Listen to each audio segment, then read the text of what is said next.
Our live football comes from Selhurst Park today. It's the FA Cup fifth round tie between Wimbledon and Manchester United. The odds, well, United odds on. Wimbledon 7-2, 11-5 the draw. Speaking of which, we'll have a look at the full draw later. All the goals from the fifth round. I can tell you the winners of this match will be at home to either Charlton or Bristol City next. Let's join Andy Gray and Martin Tyler. Thank you, Richard. Discipline today is in the hands of the Harrow housemaster, David Ellery. He, I'm sure, will take care to judge incidents on their merit rather than on any reputations that might be brought into this fifth round contest.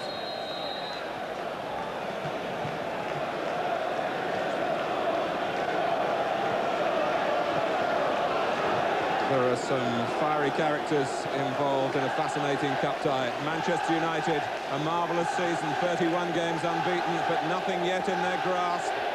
Blackburn have cut their Premiership lead to 7 points. Sheffield Wednesday will be striving to overturn a one-goal deficit in the second leg of the League Cup semi-final. That's next Wednesday. And now Wimbledon flexing their muscles to face up to United in the FA Cup.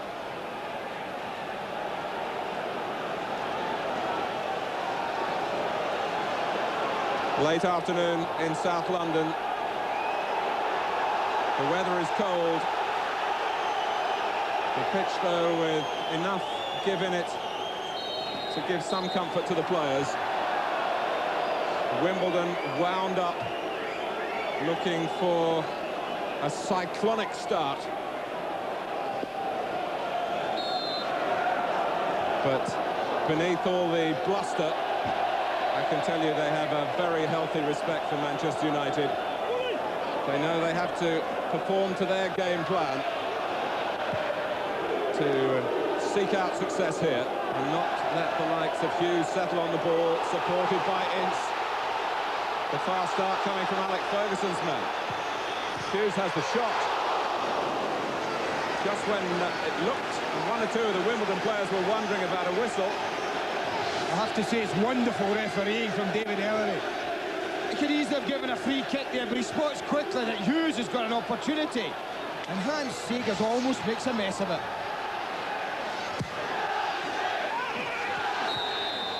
Over the crowd, and the whistle is gone. It's one of those occasions, though, that what Wimbledon have got to be careful about, that it doesn't get to them. I'm sure it won't.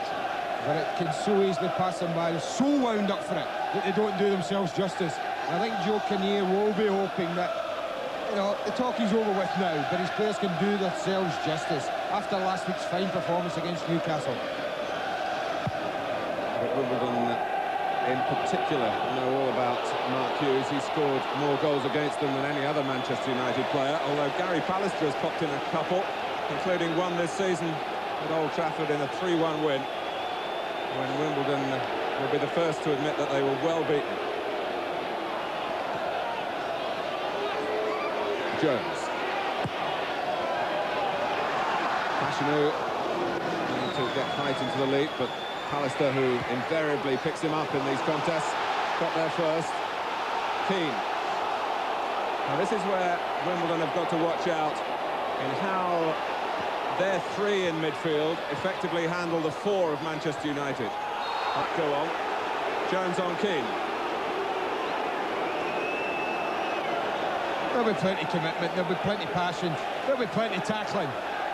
But I think it's nice to see David Ellery, that even this early mark, not overreacting to anything. Segers has already made one fine save. Pallister and Irwin having a long look. Irwin takes, and reminiscent of that fine strike at Anfield earlier in the year. Nothing wrong with the power.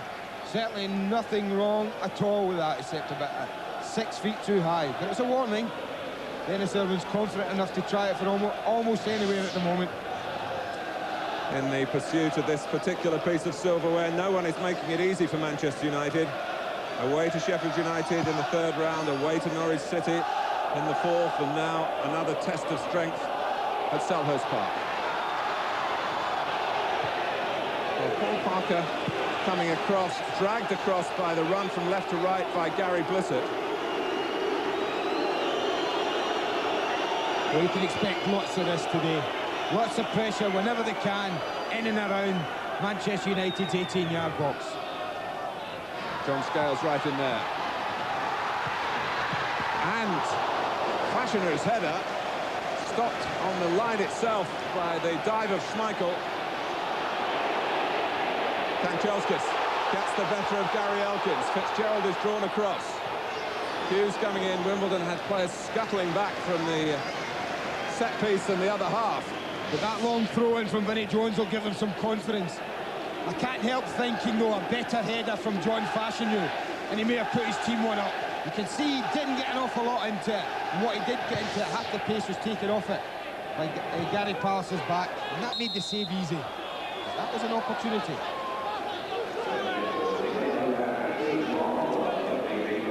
Well, Fashanu, part of this three-pronged attack, which performed so well against Newcastle last weekend in a 4-2 win. Dean Holdsworth was another scorer in that game, as Fashanu was, and indeed Gary Blissett, who by background is a Manchester City fan. Hughes, plenty of room for Giggs. Kanchelskis coming into the centre. Corner. So that's where it's dangerous, Martin, in this formation that Joe has, in that when the ball's switched like that to either wide player, they really have got a one-against-one situation, which is absolutely right for either of them to go at either Warren Barton or Gary Elkins and really test them.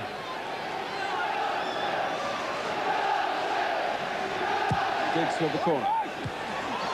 Headed on by Pallister, but behind. Well, it's been a bright, lively start to the match. Again, Pallister gets in here with what you would say is pretty much a free header. Just enough pressure from John Fashanu. It's the first meeting in the FA Cup between the two clubs, but plenty of players out here this afternoon will remember a League Cup tie 5 years ago at Foul Lane. Wimbledon won it 2-1, a rugged affair which ended notoriously with a clash in the tunnel between John Fashanu and Viv Anderson.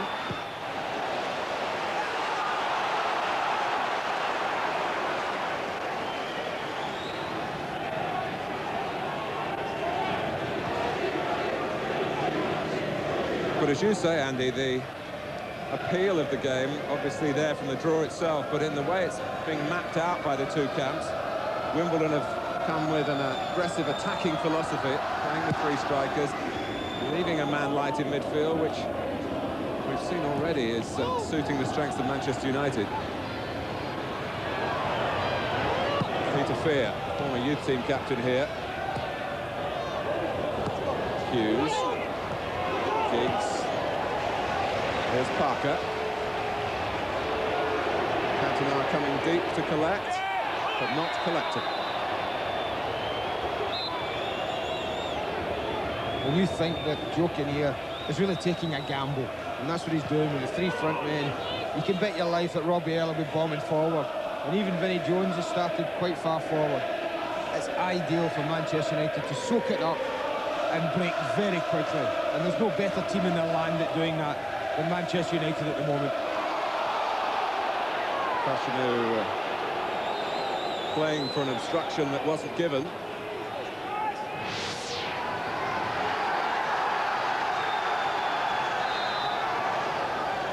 Steve Bruce just standing his ground.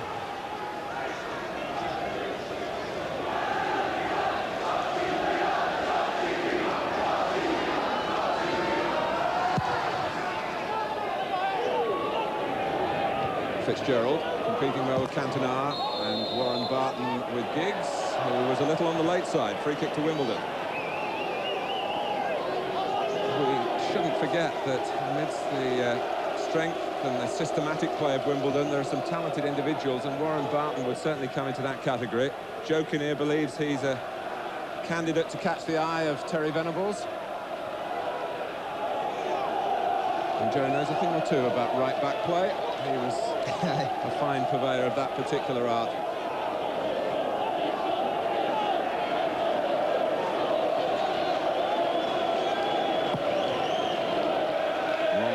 Fitzgerald. Blizzard, who came from Brentford, where of course he had a spell alongside Dean Holdsworth. Schmeichel taking plenty of steps then.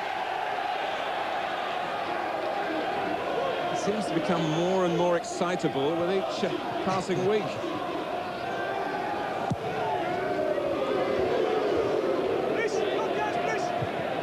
Hopkins, you feel it's a particularly challenging cup tie for him, and he's been flattened after the ball had gone by Hughes.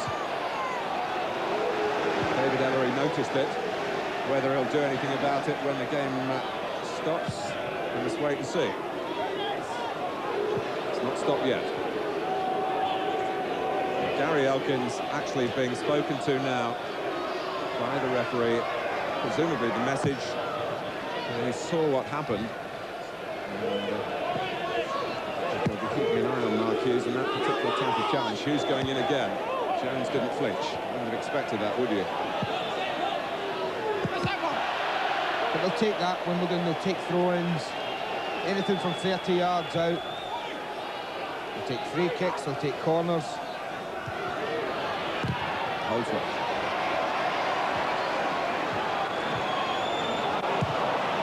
But gets it in quickly. Manchester United have got to be aware of that. Robbie Earle, Fashanu, the three attackers close to each other there in a dangerous triangle.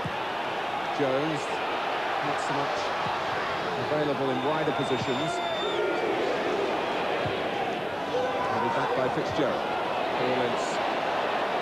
If Wimbledon really show signs of mixing it, Manchester United have got plenty of strong men in their own ranks. Kanchelskis. Cantona steering it off, and Kanchelskis is away. Hughes going for the near post, Giggs coming in behind him, doesn't reach either of them. And the covering there was by Warren Barton, and it was of a high order. It needed to be of a high order as well, Martin. Mark Hughes, we know he's got great body strength, and he was using it, but Warren Barton was not going to be moved. Well, talking about body strength, Fashanu using his, a black belt in the martial arts. The red shirts, incidentally, we should point out that Wimbledon aren't allowed to wear their normal dark blue kit in cup ties. It's too near the black of referees in this competition. So red has become their FA Cup colour. Has been in the two previous rounds against Scunthorpe and Sunderland. They're very happy to wear it, of course, to make Manchester United change.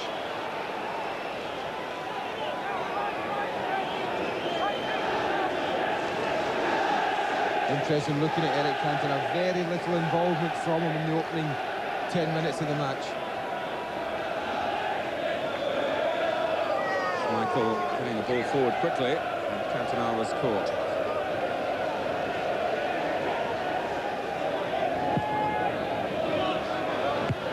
Out by Parker. Wimbledon have worked this week in trying to stop Schmeichel releasing the ball quickly. They know the counter-attacks so often start from Manchester United right from the back. How'd you do that unless you jump on him? That's what I want to know. Well, don't rule that out.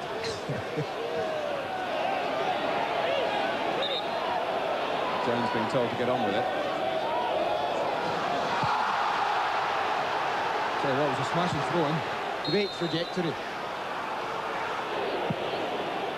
Well, there you had Schmeichel trying to clear it quickly and in fact doing it, but he was fouled in the act. I think they'll quite happily do that. Concede free kicks in United's 6-yard box to avoid Schmeichel releasing it quickly, but that type of throw is always going to cause him problems. See Steve Bruce using all his experience here and just backing into John Scales.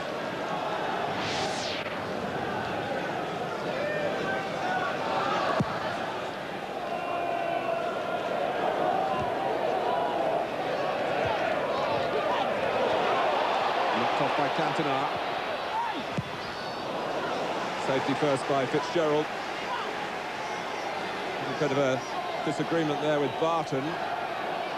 Wimbledon needs to get their minds now on the marking at the corner.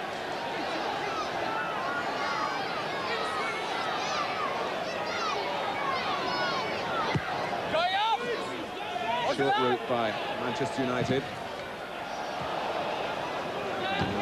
We have a throw.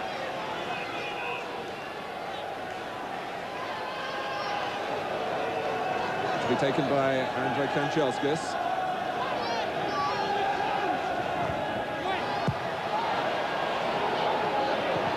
Wimbledon have pulled everyone back. Plenty of time for Parker. Hughes. I think half caught there with the thought of teeing himself up and then seeing Steve Bruce better placed. Well, I'm amazed at the amount of space they allow Mark Hughes here. They both back off him. Fitzgerald doesn't do a thing. And really, Mark Hughes had time to take it into his stride if he wanted to. But it was a sort of set-up, more associated perhaps with Wimbledon. But it can be effective when used by Manchester United, of course. They're quite capable of knocking it long, as well as building through midfield, as they try to do now. Oh. Fitzgerald coming out to challenge Cantona. Needs some cover in the centre, and it may not be there. Roy Keane going on, going down. Play on. Wimbledon didn't plug the gap. One of their centre-backs had chased Cantona right back beyond the halfway line. And there was space for the runner from midfield, Roy Keane. It ended in a heap inside the penalty area, but not in a penalty. This is all about Roy Keane. Look at the way he chests the ball down and completely loses Robbie L. And suddenly the gap's there, but what about Gary Elkins? That's a magnificent tackle. May have been the wrong foot. Normally you'd expect the right foot, the left leg to come round, but he goes in with his left leg, but he gets away with it. Makes great contact with the ball, and that gives the rest of the Wimbledon defence time to scramble it clear. That's what they'll tell you here about Gary Elkins. He might not be the quickest, but he is an excellent tackler technically. My word, he needed to be then. Kanchelskis is offside. Just that midfield area, Martin. I think a lot of people before the game may have felt that Robbie L would try and get himself on Paul Ince and run off him as an attacking force, and that would leave Roy Keane with Vinnie Jones. I think what Joe was worried about is that Keane's running ability, that Vinnie may get caught once or twice, but I think we saw there, doesn't matter if you're as good a runner as Robbie L, Keane has got the quality and just that one movement to get clear. And at the moment, Vinnie Jones has gone across to take Roy Keane. Ince free to get his head to the ball, but it's a Wimbledon throw. And Robbie L is naturally games to go forward, and I don't think we should suppress that. Fair. Spreading just that into Manchester United's ranks. Well, he had an awful lot of space, Peter Fear there. I think he gets caught in two minds. I'm not so sure he knows what to do here. Bounces it, he goes up, he tries to head it, he tries to kick it, all at the same time. And he had a bit more time than he realised there. But again, the long throw causing a bit of confusion in there.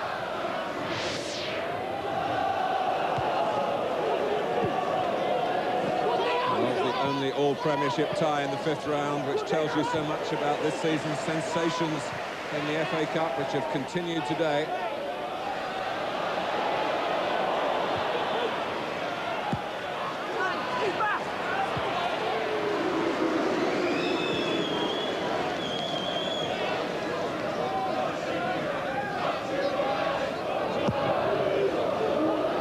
Scales coming around to give some cover if Fitzgerald needs it, but there was no one chasing on for United.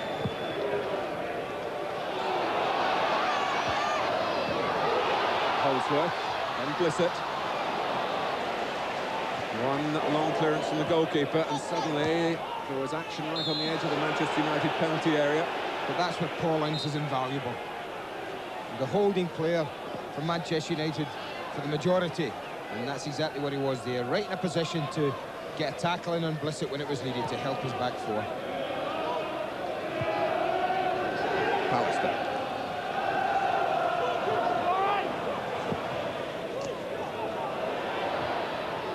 It's a decent header by Fitzgerald. It fell for Jones. Not the best of balls by Fear, but Holdsworth was able to help it on. A little bit untidy, but Wimbledon ploughing on with Fashanu. Barton. Now they want a good cross here. Slid in though to the run of Earl. when Fashanu and Holsworth in particular were waiting on the far post. In the end, acting as decoys. Here's Holsworth on the ball. Jones was afraid, really, of the necessity to get rid of the ball before he lost it. Ince, well measured. It runs away from Roy Keane, who has been a loser for Nottingham Forest each time he was involved in an away match against Wimbledon. 3 years in a row. And of course, with Forest, he got to the FA Cup final in '91. Sagers, who's been a very capable successor to Dave Besant down the years here. The Dutchman at one end, the Dane. And a goal for Manchester United. Hughes, the Welshman. Pushed by Scales. This is what he's so good at. Look how strong he is there to resist somebody pushing into his back.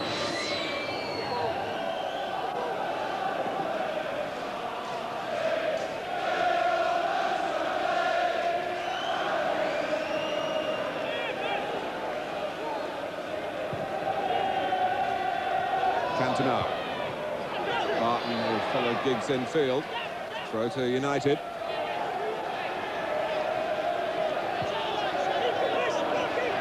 Parker. Oh. David Ellery will have to defuse it here. Jones on Cantona. A lot of United players wanted to defend the Frenchman's honour. Well, that's balmy. How can you defend Vinnie Jones, though, Martin? It's absolutely balmy. Makes no attempt to go for the ball. It's crude, it's high. All that remains to be seen is just how serious David Ellery takes it. Wimbledon, it might surprise you to know, have not had a player sent off all season. But David Ellery did show the red card to Vinnie Jones when he was a Sheffield United player. I would suggest it's a yellow one here.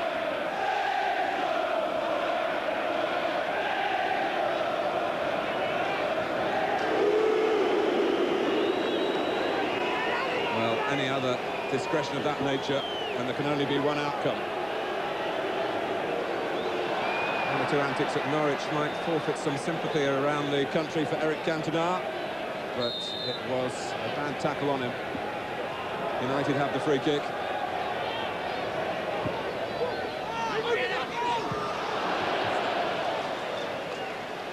The call must have been loud enough for John Fashanu.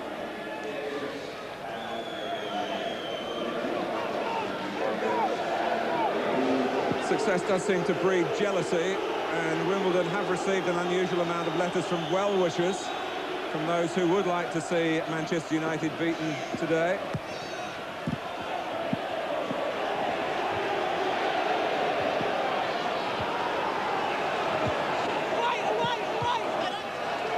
I think the more the game's a scrap, and I mean a bitty game, then the higher that Wimbledon have fancied their chances. If they allow Manchester United time to get the ball down and pass it and move, then they look a threat every time they go forward. So if they can turn it into a battle, Wimbledon, they would feel that that would help their chances. Jones forward quickly. Well, the likes of Pallister and Bruce know and have been building themselves up, I'm sure, spiritually for the physical side of the needs of this cup tie. Cantona already has been on the receiving end. Alec Ferguson watching at the outset from the stand alongside Martin Edwards. Knowing his volatile nature, if he'd been on the touchline, he might have been on the pitch a minute or two ago.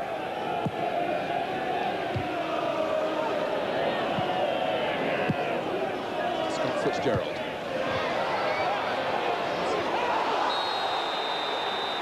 Well, it's Jones again. Well, he's on thin ice, he really is. This ball's gone, and he just runs straight in. to Paul Parker. He really is taking a huge gamble here. I think David Elliott's conscious of the fact there's been a lot of publicity about this as well, Martin. And I think he doesn't want to be seen to be overreacting. I think John Fashanu is conscious of the fact that Vinnie Jones is on thin ice. See the FIFA badge on David Elleray's chest. He is highly regarded in the world of refereeing, and that, emphatically, is a final warning. Well, anything now and he's off. It's as simple as that.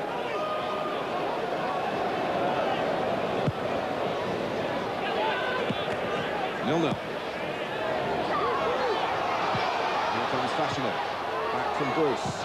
Michael not distracted. Holsworth and Fashanu himself bearing down on the goalkeeper.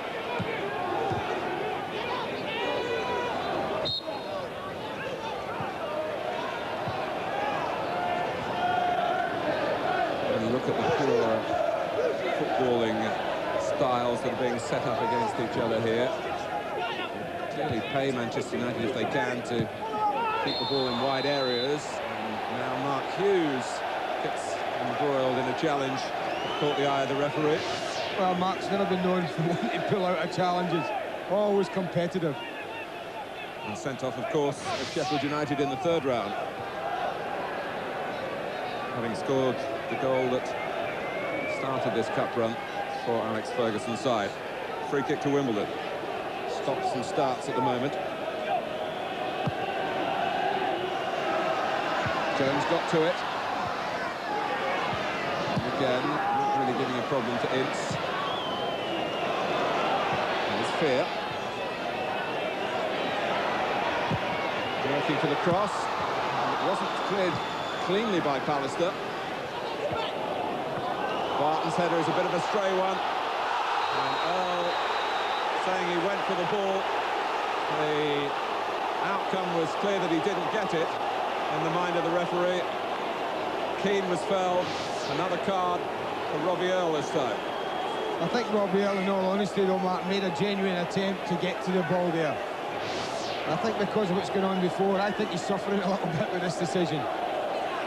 Certainly was no worse than Vinnie Jones's last tackle on Paul Parker.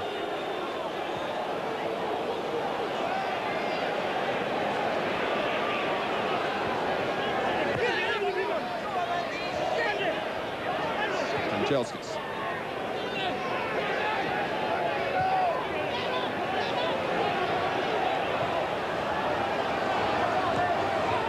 Irwin. Ince. Palace to move on and have a shot. Not particularly encouraged to do that. A patient game from United, finally crossed in by Giggs. Oh, can Hughes convert it here? Barton got to it. Jones eases it down. Anywhere will do for Peter Fear. Wimbledon hanging on by a thread then. And Warren Barton got back. Otherwise, Mark Hughes would have been putting Manchester United into the lead. Warren Barton got back, and Hans Sager's got lucky. He's down on the ground, look at that. Had he not hit his leg there, Mark Hughes would have had a simple tap-in. They rode the luck. Parker. It was a good patient build-up. For the first time in the match, United took their time and movement. Wimbledon had 11 men behind the ball, but United were patient until Giggs felt the opportunity was there to put in a telling cross. Well, you don't go 31 games unbeaten without being able to stand the test against a team that wants to approach the cup tie in a whirlwind style. Ince. Fashanu had that early header saved, otherwise not too much in the attacking sense for Joe Kinnear to cheer.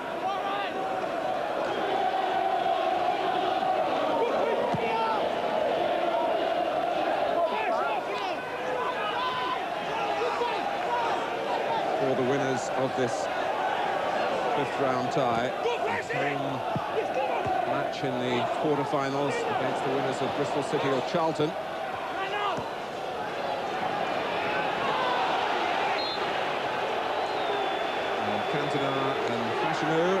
gentle gesture there.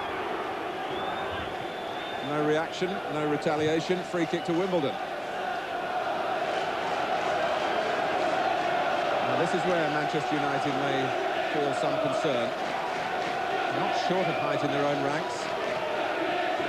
But Wimbledon have got Blissett coming in from the back post. Holdsworth making a run across the face of the goal. Earl and Fashionable trying to be involved as well, but the flag is up for offside.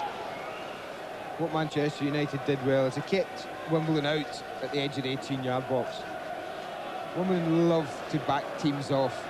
Love to back them back and top the goalkeeper as much as possible. Look how far out they are. They're out at the edge of the 18-yard box. If they put one up above the penalty spot, then Peter Schmeichel could come and get it. And if they put it where they put it, it's going to take some header to score from that range.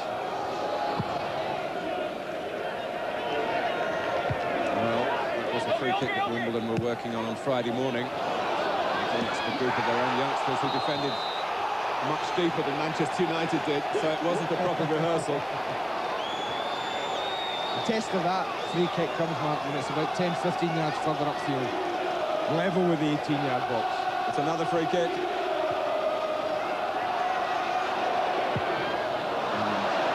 Played short for Barton to try and batter goalwards. Well, they're not happy with that, because that was an ideal opportunity from where the free kick was taken to actually put it in round about the 6-yard area and have his three big strikers plus John Scales going after it. There's a real chatterbox on the bench is Joe. FA Cup winner, of course, with Spurs back in 1967. There's a player. Parker. Hughes. Now Irwin. Has come out of the middle. There's an option for Ince.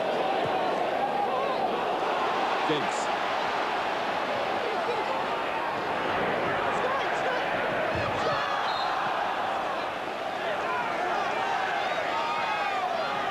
The majority of Manchester United supporters on the bank behind the goal that Sagers is guarding at the moment. Cantona. Parker. It's a useful cross. Cantona! Trying to guide it back inside that far post as we look and as he looked. Well, he's been on the edge of the game so far, but in that one moment, he played the pass wide and immediately made his way into the danger area. Wasn't an easy header, but you can see what he's trying to do. He's looking to go back the way it came. The thing to do, not only does it give you a chance of scoring that side, but if one of your teammates is coming in on the header, they've got a chance of tapping it in.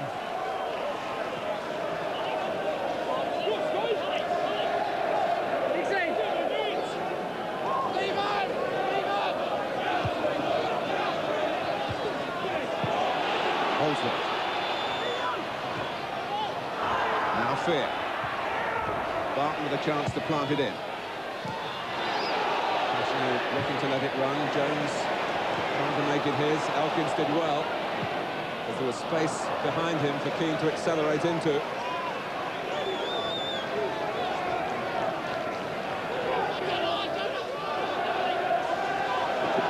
Wimbledon have won their last 3 home games against Sheffield Wednesday, Sunderland, that was an FA Cup tie, of course, and Newcastle here 4-2 last weekend. Fitzgerald, not an easy one for Sagers to kick. Only dropped midway between the halfway line and the penalty area.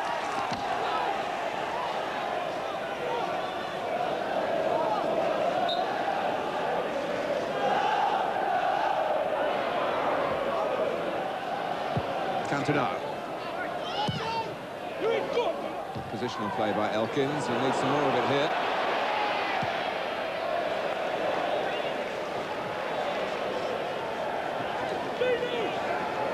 Coming up on Sky Sports on Friday, continuing our schoolboy international action from the Victory Shield, England against Northern Ireland.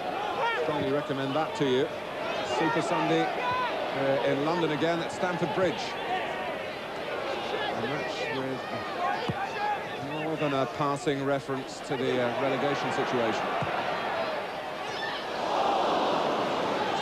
Well, you don't often see that. That's one for the scrapbook. Mark Hughes miscontrol something on the edge of the box. Pallister. That was a classy piece of defending. Well, that was Not exactly the same. not quite textbook defending.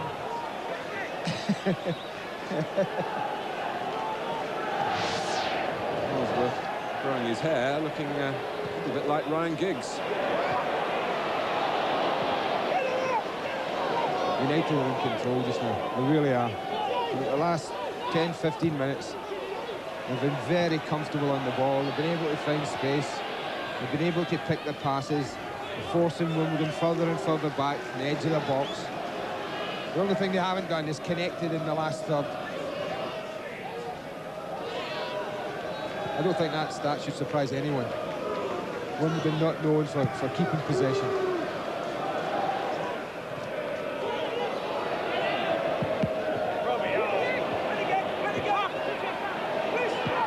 Parker.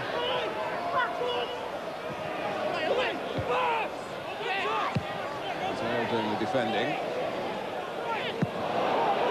Blissett finding it hard to get involved. It's not an easy way to play with three up front. The conventional channels that are available when it's a two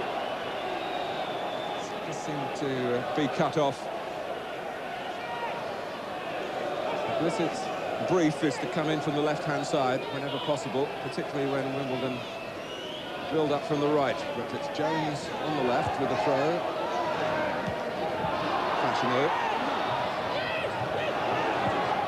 Chance for Elkins to get the crossing quickly. United were alive to that.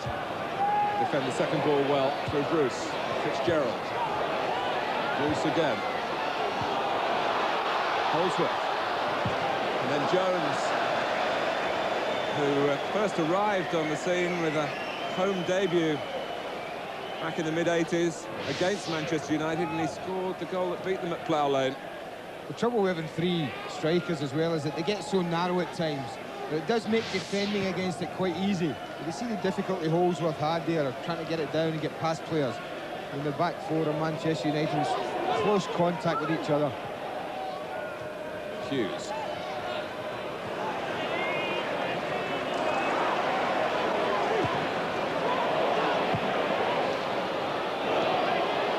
Fashionable. Peter Fear going on down the right. Robbie Earle, who's got an eye for goal, of course, from midfield, coming into the centre. It's not a good ball by Fear. Not by any stretch of the imagination. Kanchelskis. Breaks for Cantona.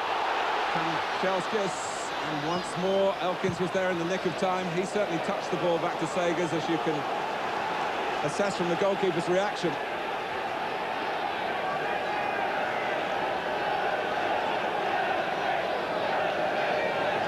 Keane with a throw.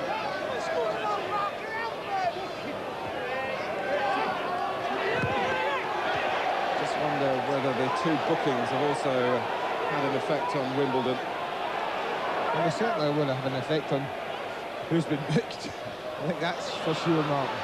And certainly Vinnie Jones, when you think it competing is a huge part of his game. And he's got to be so careful with everything he does now.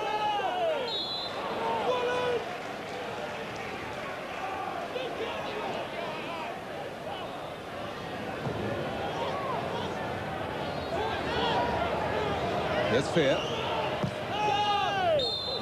Fashioner was coming back. Holdsworth, who got a hat-trick in the third round against Scunthorpe.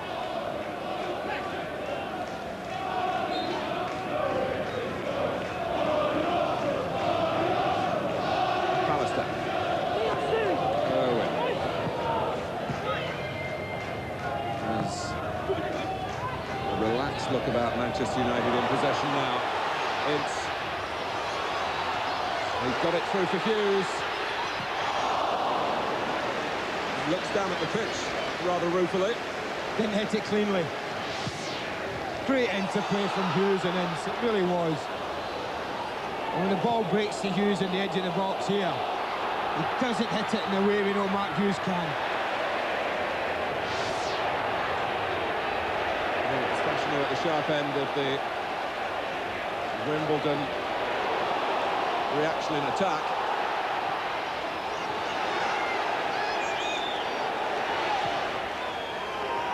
Barton, who's very calm and comfortable on the ball. He wasn't at all flustered by Giggs flying in at him.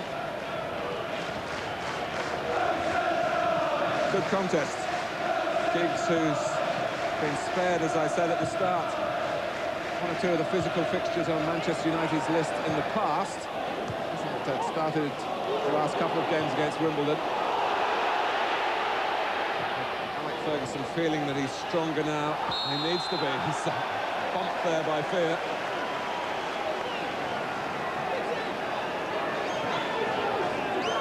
I don't think we'll see Ryan Giggs protected too often now, Mark, and that was all part of his growing up in the game, being rested for particular games. But and you can leave him out of a league game. Yes, you can. In the context of a season, but certainly not a crucial cup tie. And there might not be a second chance.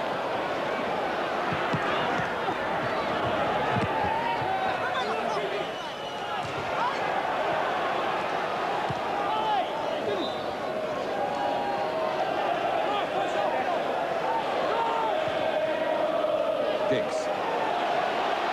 Wimbledon back off until Fitzgerald stretched out a leg. Hughes very quickly on the scene. Here's Cantona. Ince. A weakness really for United there. It was all a bit central. There were enough bodies back for Wimbledon.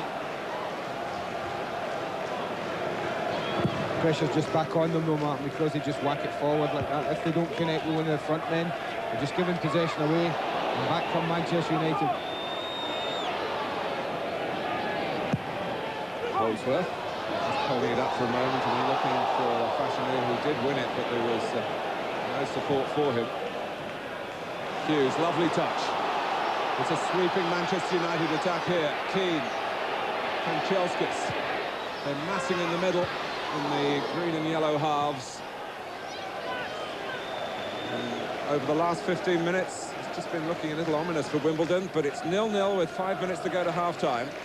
I think Joe Kinnear would be anxious to get them in at half-time. I think before the game, if you'd offered Joe 0-0 at half-time, I think he would have snapped your hand off. But it does look ominous, I have to agree with that. You just get the feeling it's a matter of when, as far as Manchester United are concerned, rather than if.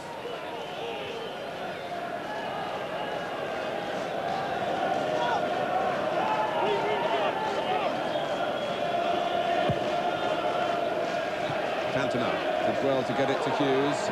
Wimbledon closed in on him.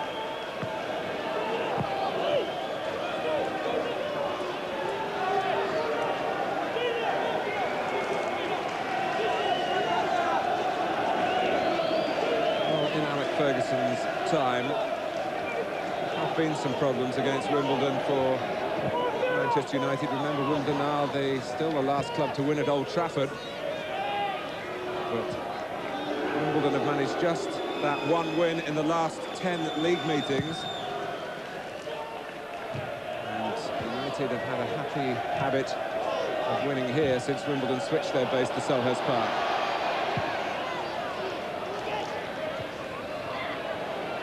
They're not yet in front, despite playing the more controlled, the more classy football than what we've seen so far.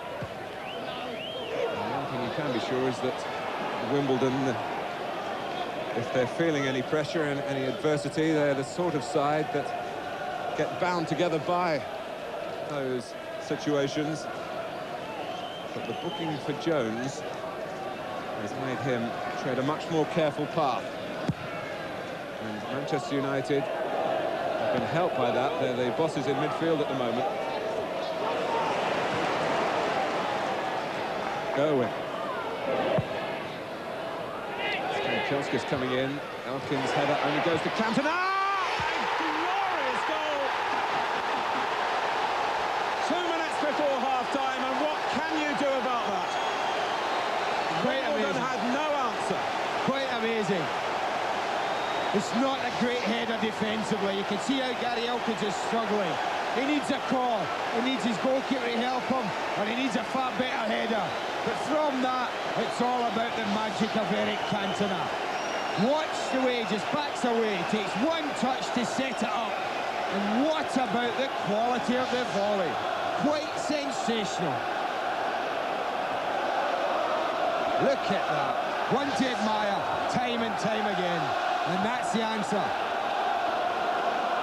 Holdsworth. Fashanu coming in. Well, at Carrow Road in the last round, he was in the headlines for the wrong reason. You can say and write all you like about that. Nothing but the good of the game, unless you're a die-hard Wimbledon fan, and even then I think you have to have grudging admiration. As Manchester United were measurably improving as the half has developed, they've crowned their spell of supremacy with a stunning strike. The new captain of France, he led his country to a win in Italy on Wednesday. That takes some doing. As he inspired here to another victory for Manchester United.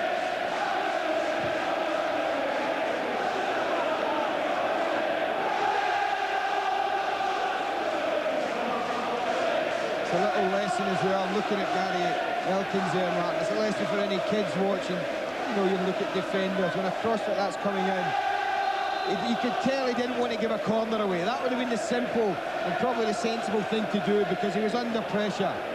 And had he just nodded it for a corner, and his team could have gathered there and he could have defended that properly. He was struggling with the header, could only clear it to the edge of the box. And what punishment Eric Cantona inflicted on them.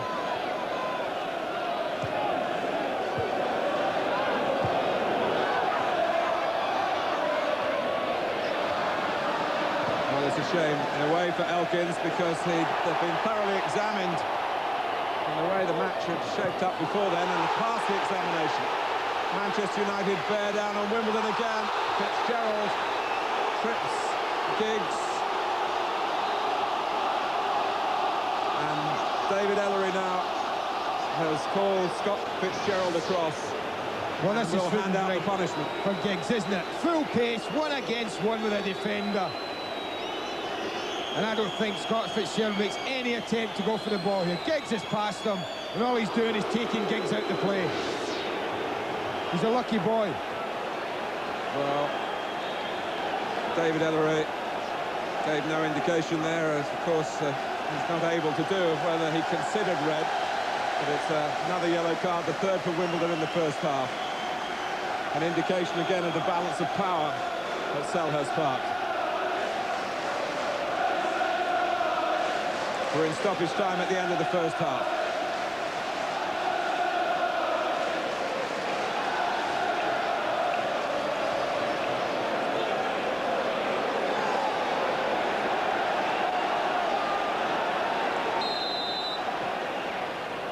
Ince wide.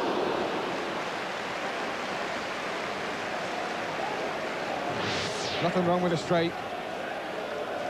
Straightforward. It's the set up for Paul Ince for the strike. Just drags it a little bit left the target.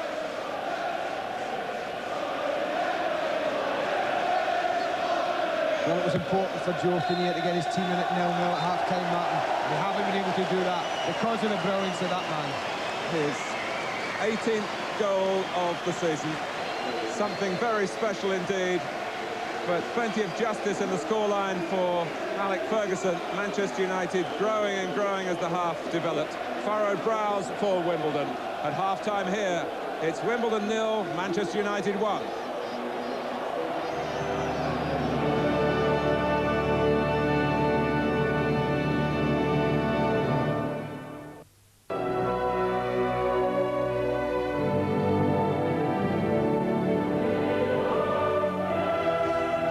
So half-time at Selhurst Park, it's Wimbledon 0, Manchester United 1. And the rest of the match facts tell the tale of that first half. 15 free kicks conceded by Wimbledon, 3 booked. Haven't forced a corner yet. United have forced 3, had 8 shots, 3 on target. They lead by a goal to nil. All the fifth round goals coming up between now and the end of the programme, and we'll have a look at the draw as well. Our guest today, Bobby Gould, who was in charge of Wimbledon when they won the Cup in '88. A long way back, it seems, for Wimbledon now, Bob. It is, Richard, and I tried to defend Vinnie Jones at the start of the programme, but that tackle was suicidal. And I think that set the seed for Manchester United, and they have been magnificent the way that they've responded since then. And what a goal. Oh, truly superb. What a goal. One for everybody to sit and admire and relish from a very, very talented player. They've been at Wimbledon, haven't they? They've put the ball into the box. Gary Elkins gets beyond it, just tries to head it away. Cantona steps up. One touch and a volley that is there that will be cherished for years to come, Richard. It's a dream, isn't it? It really is. You can't say any more than just watch these pictures. Is he offside?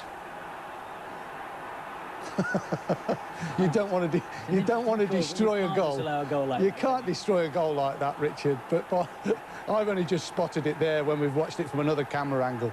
There he is. Is he in line with the goalkeeper? There's not much the goalkeeper was going to do about it, is there? But there we are. Dennis Irwin getting forward. High ball into the box. Sets it up. He knows what he's doing. His football brain is brilliant, whether it's in French or in English.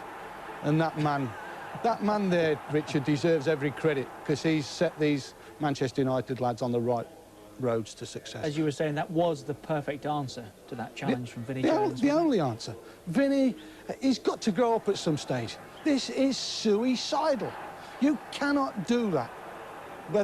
And this for youngsters to watch and people at home, Vinnie, you might as well come and sit with me in this studio if you're going to play football like that, because nobody wants to see it. Not even his ex-manager and somebody that has worked And once with him. he's done that midway through the first half, there are no more, well, I'd say no more chances. He did it again shortly afterwards, but few more chances. Yeah, but there's no... Which way back are you going? You can't go anywhere. You can't go any further back. There we are. Manchester United then got a roll going. They got going. They played their football with stature, with great, great professionalism, and they knew that only after a matter of time they would create a chance, and they did. Should they have had a penalty as well? Manchester United? Yes. I think it was a great tackle. I think the two full-backs have done quite well until the header for Elkins there. He gets back here. He's chasing Roy Keane. Roy's stumbling in motion, but there Gary gets his left foot for him. If you watch Roy here, starts to stumble. I've lost possession. There's the left foot. I think it's a great tackle. And David Ellery, the referee, deserves great, great credit for the way he's handled this game. He has been truly superb. Laurie Sanchez was saying that Wimbledon were the good guys going into this. A lot of people wanted to see United beaten, but when they play like that, Cantona does things like that, you don't want them out, do you? No, you've got to say, look, this is the way to play. OK, Wimbledon have got their way of playing, but against all the philosophies of the direct football. Joe's tinkered with the system, and he's playing 3 strikers. If you're going to play direct football, you've got to have wide men on the pitch to get crosses in. So they've got no crosses, Rich. If you've got 30 seconds with them, which is about all we've got now, what would you be saying to them? I hope Joe... How do they get back into it? If Joe's got any common sense, and I'm sure he has, he'd say, hey, we've got to get some width in here. Which way he goes about it, that's what he's paid for. I'm paid to sit here and talk about it. Manchester United lead at Selhurst Park by a goal. What a goal from Eric Cantona. Is there a way back for Wimbledon? If anybody could find a way back, surely they can. We'll find out next. At the moment, they're a goal down. The winners, of course, at home to Charlton or Bristol City in the next round.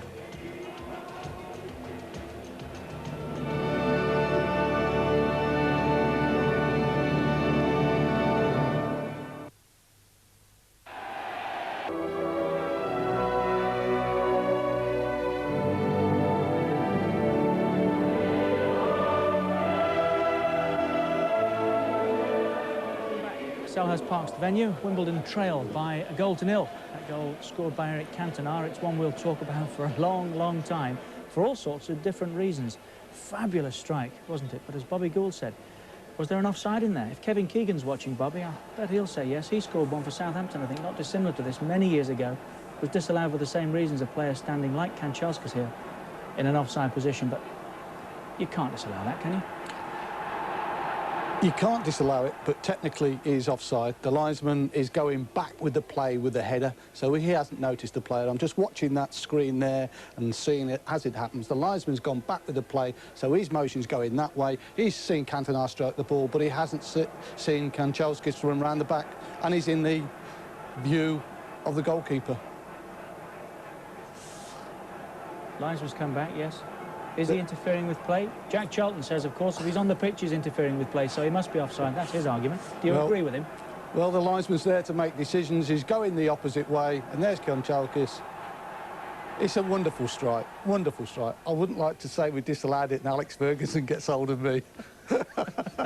Could be interesting. But Wimbledon, in your opinion, have got to start finding some width and, to coin a phrase, not mine, back to basics. Well, as far as the long ball game is played, you have to get people into wide positions, get crosses in and put the goalkeeper under pressure and hope for a drop. From dead ball situations, they've achieved that from a couple of throw-ins and right early on when Fashanu had a chance on the back post. But since then, Manchester United dominated the game.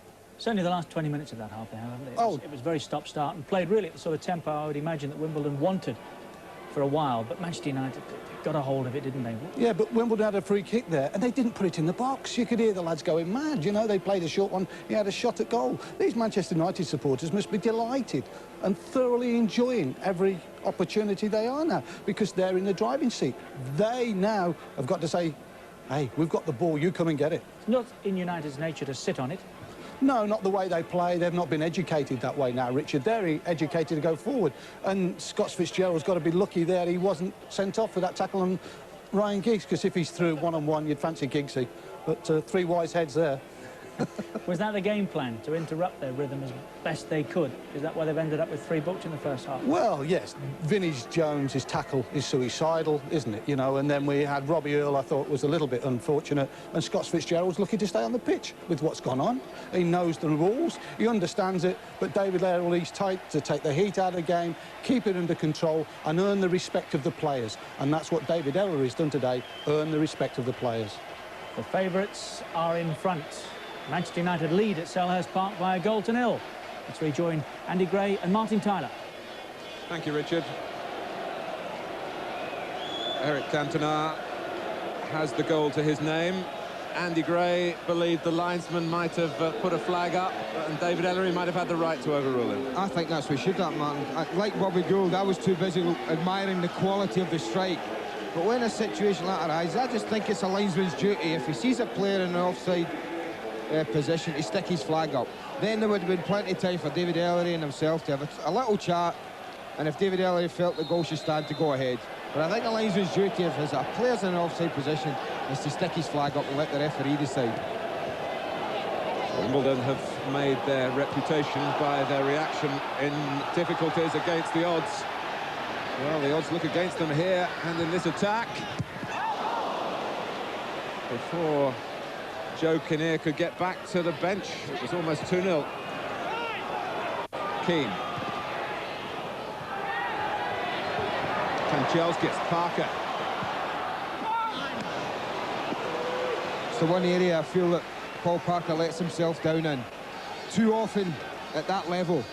It's a wonderful opportunity for him now. Look at the huge gap there. Now watch Hughes. He wants it near post. And that's poor quality for an international defender. I think that's something that Paul, even with all his experience, still has to work on. Well, Wimbledon showing early signs of sticking to the initial plan in attack. They've kept the 3 strikers in that unit. That hasn't really troubled Manchester United. The option from the bench to take one of them off and get Andy Clark on wide on the left.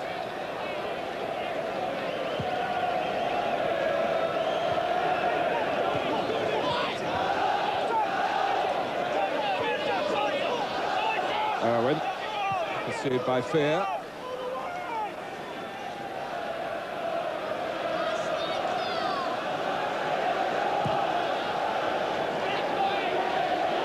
Fitzgerald.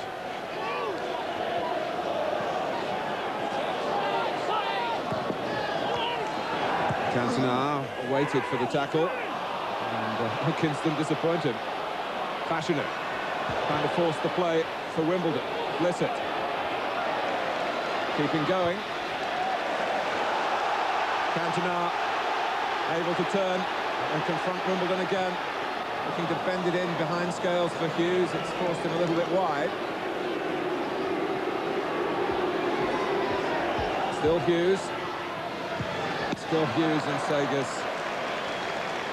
who'd really committed himself to cut out the cross. Needed his hand iron there, didn't he, Mark Hughes? Really got that close to the line, that close to Segers. Desperately trying to dig it out.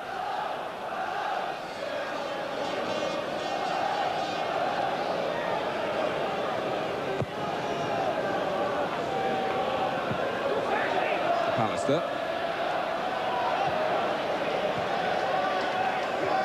Well, United forced back initially by Segers coming a long way to kick the ball. There are those who study the game closely who believe that maybe a law amendment should be put in place to stop goalkeepers doing that. And that would take some of the direction out of the game. Let's get a quick word from Nick Collins. Thanks, Martin. Joe Kinnear, the Wimbledon manager, says he's very pleased with how hard his players are working, but he says they are very unhappy about the Eric Cantona goal. They all feel that Kanchelskis was offside. We spoke to Rob Harris, the linesman, and he confirms he did see Kanchelskis, but just didn't think he was interfering. Fair enough. See, I don't think the linesman should have that authority to do that, Martin, from his angle. He really shouldn't. Jones now preparing to take a throw in front of Manchester United followers. Something happened here for Wimbledon, who specialise in getting their set plays into the right areas. And often they stumble and muddle the ball into the net. Well, I think it's the first corner that Manchester United have had to face in the match so far. To be taken by Elkins. Defended well by Ince.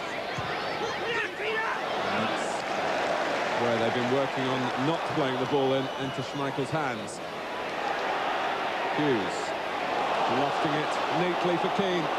Giggs through the centre. Kanchelskis beyond him, coming in now and not making contact. Distracted perhaps by Barton's attempts to reach the ball for Wimbledon. Well, had it not been for Warren Barton, this is one of the balls of the season for me that he's attempted there, but a fine touch by Warren Barton was just enough to take it away from Kanchelskis. Great vision from Roy Keane, it really was.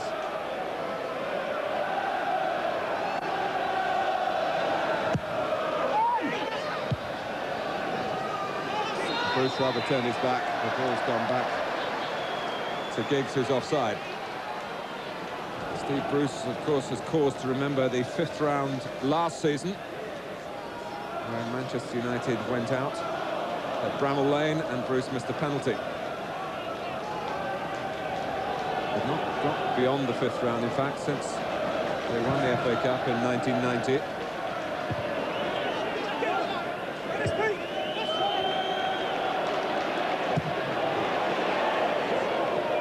Giggs. Cantona. Scales was a bit lucky, it was a miss hit, it went straight to Earl. He only presents possession to Parker. Keane. Oh, and it's run on for Giggs. Oh, off the goalkeeper, off the post, back to Hughes. And then Jones played the ball. It looked an absolutely surefire 2-0 lead for Manchester United. Well, normally you'd be saying wonderful goalkeeping, but I think it's a terrible miss from Ryan Giggs. I almost think Hans Segers had given it up, Martin. As the ball was played through, I thought Warren Barton was going to have trouble with the spin on this if he let it bounce. That's what happened. Spin defeats him. Now it's a case of take your pick. Hans Segers has gone back and back and back, and Ryan Giggs just smashes it straight against him. He could have picked his spot anywhere. The goal's still shaky. What a let-off. Well, they're still in the contest. But it was an amazing episode, and it might come back to haunt Giggs, who knows. Wimbledon will have to up their performance if that's to be the case. Well, at 1-0, they're going to keep driving. They've got to keep believing they can get back into it. But I do think, had that one gone in, well, it would have been just too much for them.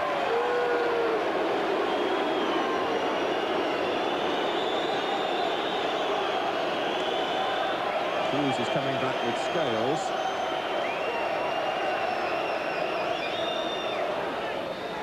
Goes towards Scales. It's Pallister who climbs the highest with Hughes alongside him. Barton. And there was Ince just pouncing on a ball that ran only a matter of inches away from the control of Barton. I think it's all right launching throws in there, Martin, but you've got to take the best header of the ball out of that. And there's no doubt Gary Pallister is the most dominant in the air. And at the moment, all they're doing is dumping it on top of him. And he's just coming like that and cleaning it out.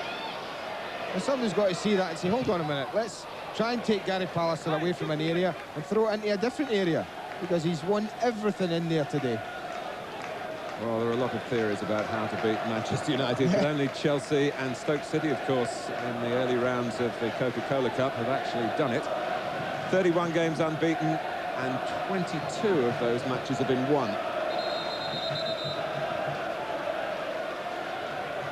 Must be a terrible life watching Manchester United these days.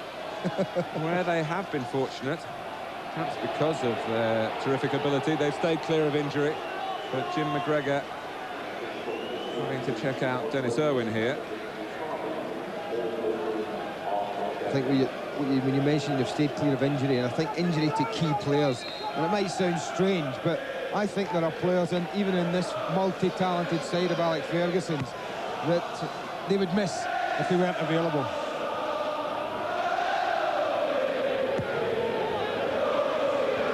Fashanu.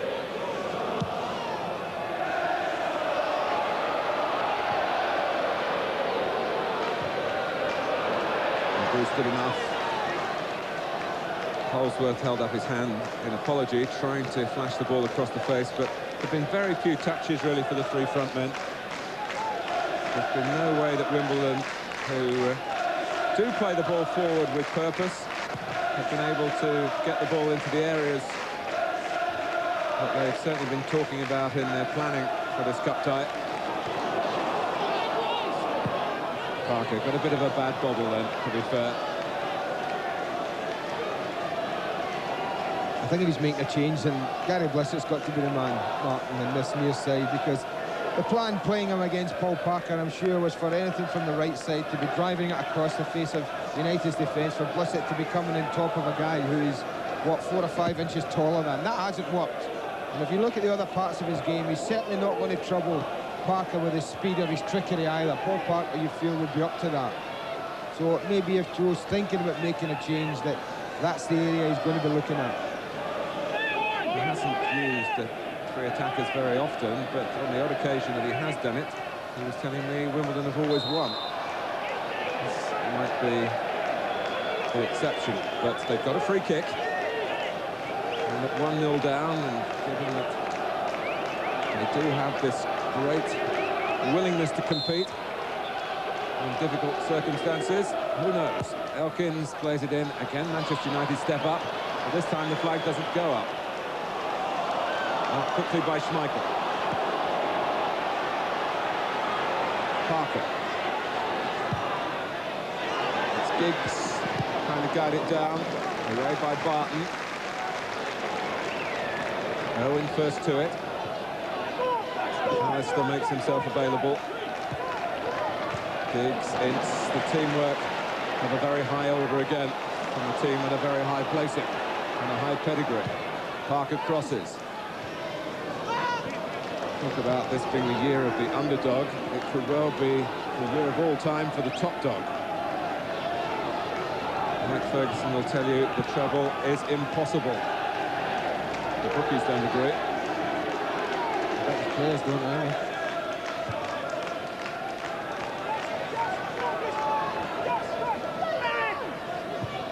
Cantona. And Barton had to be quick. As Keane hoped to fasten on to the Frenchman's pass. Owen, who got to the semi-final of the FA Cup with Oldham, and of course was knocked out in 1990 by the club that he now plays for. Wimbledon's throw. And now there could be a booking here for Owen. He threw the ball away.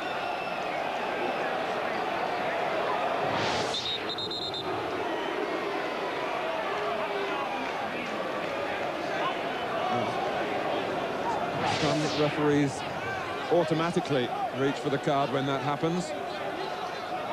Yes, I do, but I have to agree with Bobby Gould at half-time. I think he's handled the game very well today, Mr. Ellery.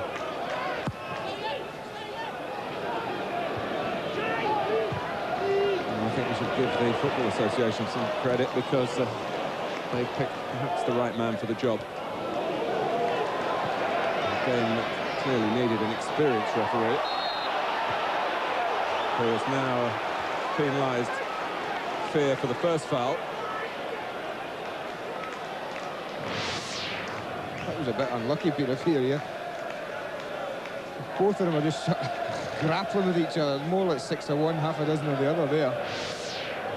But the decision went against them. And Foran. Kanchelskis and Hughes, and maybe even Roy Keane as well, on an offside line.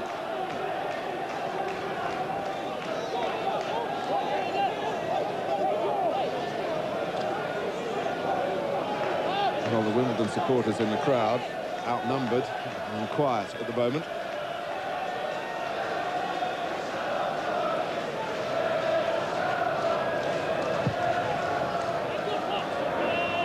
Bissett couldn't get there against Barker. He stopped, in fact, hoping for a free kick. Oh, now he's brought down by Ince. And one or two Wimbledon words at the referee there, saying, hang on a minute, you've been quick enough to get the card out for our players. And Paul Ince, I think, was making one or two gestures. He felt that Gary Bissett made a bit much of that. And I have to say, I agree with him. I don't think Paul Ince put too much into the tackle. Well, this is a chance for Wimbledon. Sights of Peter Schmeichel's goal have been few and far between. Barton with the hand raised.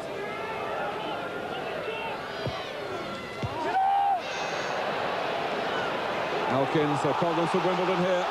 Manchester United charging forward en masse in support of Andrei Kanchelskis. Keane on the edge of the area. Oh, that might have nestled in the bottom corner, a la the fourth round at Norwich City. Yeah, look at Ryan Giggs. He was desperate for an early ball, and look at his disappointment. He turns away in disgust. I think that Kanchelskis looked up a little earlier, and all he needed to do was roll one across for Ryan Giggs.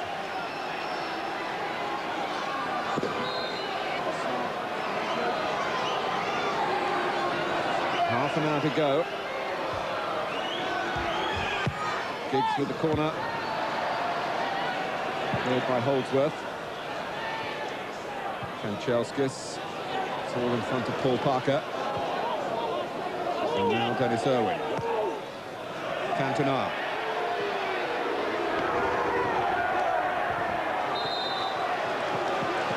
Well, John Norbury, the linesman.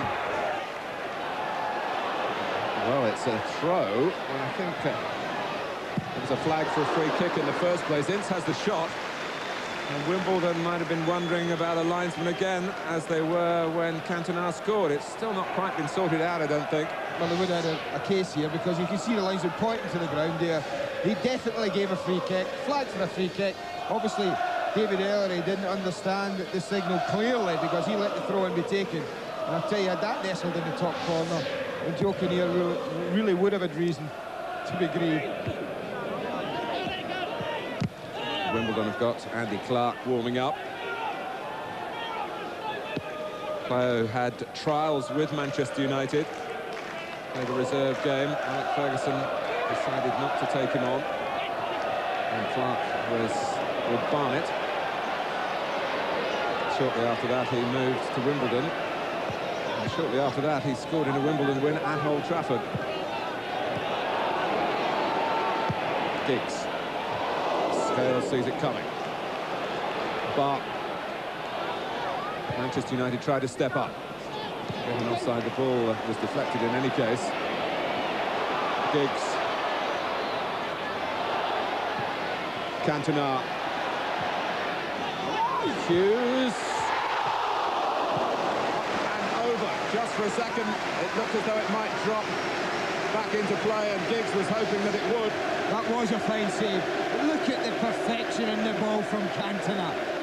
That wasn't a big area you had to pick out for Mark Hughes, but he picked it out beautifully. Encouraging Hughes to go for the top corner, and Sagers had to be at his best.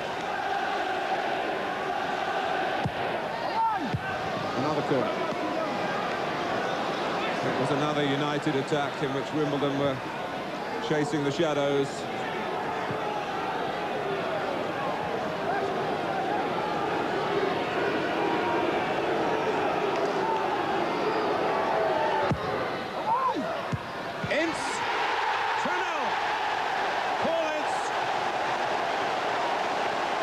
It was on the cards, and Hans Sagers and company must feel now that their FA Cup adventure is over, and Manchester United are moving on into the quarter-finals. Well, there's no doubt in my mind they're looking for Gary Pallister at the near post, but Paul Ince makes a run in behind him. Go in behind a big man, and sometimes you get the drops. That's what Paul Ince does. Pallister misses it, Ince is right behind him, and that's a very fine header. Whether he knew too much about where it was actually going, Paul Ince, I don't know. But he picked the bottom corner out beautifully.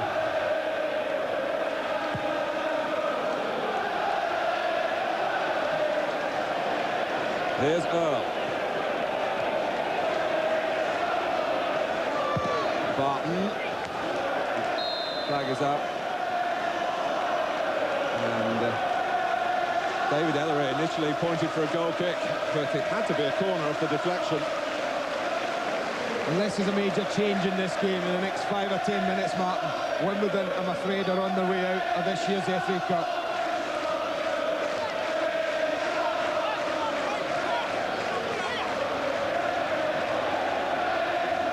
So much importance for Wimbledon on this corner, taken by Elkins. Up was Pallister again. Parker. Holding off Fashanu, Kanchelskis. They're ripping Wimbledon apart again. Well, somewhat selfish from Kanchelskis in the end. There was no one coming in at the far post if it was a shot come cross. That was a shot, Martin. It was a shot. It was a shot.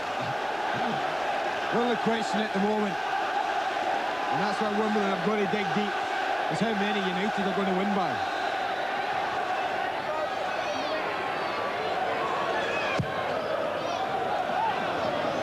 Keane. Will it come for Hughes? It does.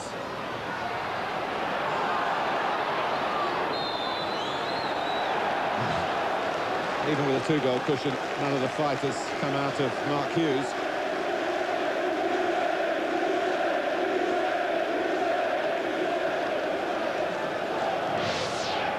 If you watch Paul Ince here, he makes that run in behind Gary Pallister. That's who they're aiming for. And all he does is stick his head on the ball. All the pace is on the corner. All he has to find is direction. And he finds that very well indeed. It's been a good few days for Paul Ince, because you would feel, as a disciple of Brian Robson, he's spoken many times about the good influence that Robson's had on his play with Manchester United. Now, of course, Brian is in the England setup. There he is. And Ince, I think in particular, will reap even more reward from the partnership at that level.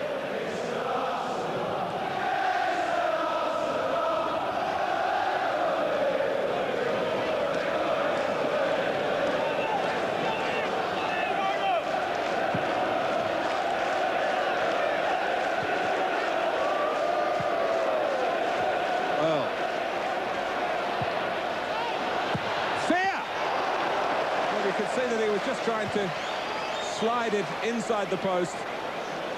Not quite enough pace to prevent Schmeichel making the save. For the first time in the match, they were a little bit sloppy at the back, Manchester United, a little bit slow to react to the situation. Peter Fear was unlucky. You could see what he was trying to do, but didn't quite connect properly with the shot. Ooh la la. Well, even if it goes to an opponent, they love it. Well, you can love it when you're 2-0 up, can't you? And he's, of course, had a major hand in that. Well, you know all about Wimbledon, and you won't expect a timid response here. But the fact of the matter is, at the three-quarter mark, they've been outclassed. They're 2-0 down.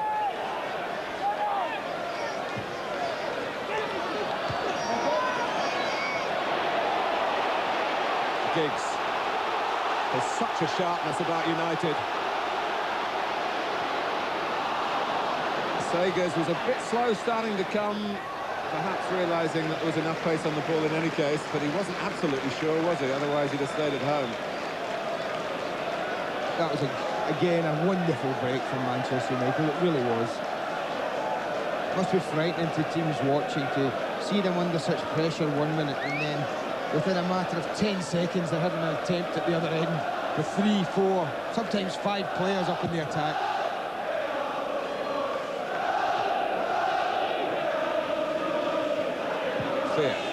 You could forgive them, really, with such a big match coming up, a semi-final second leg on Wednesday at Sheffield Wednesday. Certainly the tie overall not decided with just that one Giggs goal at Old Trafford. But United, to the delight of their fans, estimated at certainly up towards 20,000 and a crowd of 27,500.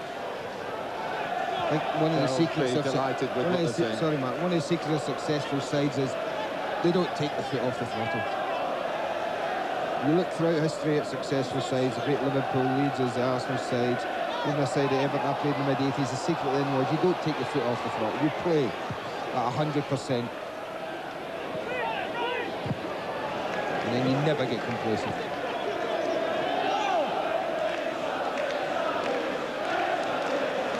The Wimbledon style might not suit the Romantics, but they've certainly produced some romantic results in their short time in the league.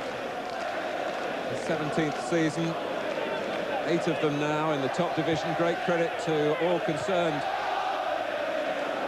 If they pull anything out of the fire here, it will be worthy of setting alongside winning the FA Cup itself.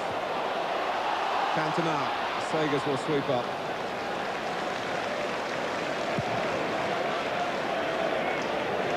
The options are frightening. They really are. When they break, I mean, they're so spoiled. Normally, if you have a couple of options as a player, you're very thankful. Sometimes the ball arrives at a green and yellow shirt, and it's got 3 and 4 players running off him.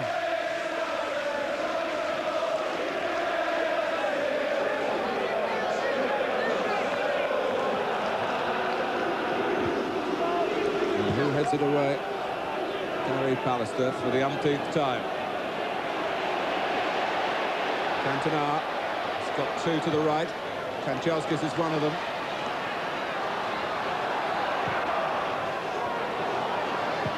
Parker. Keane. They're queuing up here. Ince. Cantona. Ince involves Giggs on the left. Now Owen. Keep ball, Martin. Come and get it if you want it. There's the acceleration. Oh, this is absolutely fantastic. Dennis Irwin. The whole cup tie summed up in an instant. The superior side absolutely stunning the opposition. Well, I've been sitting here beside you applauding this goal because it was quite breathtaking. They played a little bit of keep ball, they kept possession, they sucked them out, and suddenly Dennis Irwin injected the pace that you've come to expect from their attacks, showed wonderful composure, and just stuffs it into the net. And I tell you what, all before that was quite wonderful. Quite a joy to watch.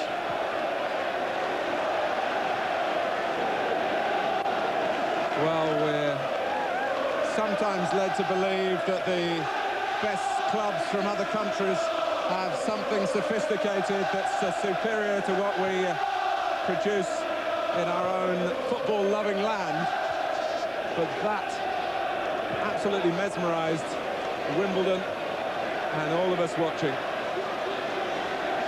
And they were watching, really, in the end. They could only stand there, and when they see it again, if they can stand seeing it again. I hope at the end of the show, Richard and Bobby Gill can take that move back, right to its inception, if you like, Martin. Just count how many passes were involved in it. You know, and leisurely go through it at the end of the game, because it was astounding. It really was. And the goal was scored by the left-back.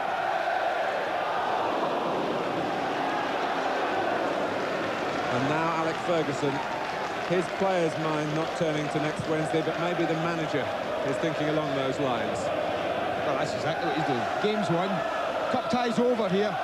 Manchester United, barring a miracle, are into the next round. And Alex knows that. He's bringing off two of his very important players that he's going to need on Wednesday night. And he's given two squad players a game, and that's good to see. The very loyal Brian McClair and Dion Dublin, who's had very few chances, of course, partly because of the quality of the other players in his position, but also because of that serious injury early last season against Crystal Palace at Old Trafford.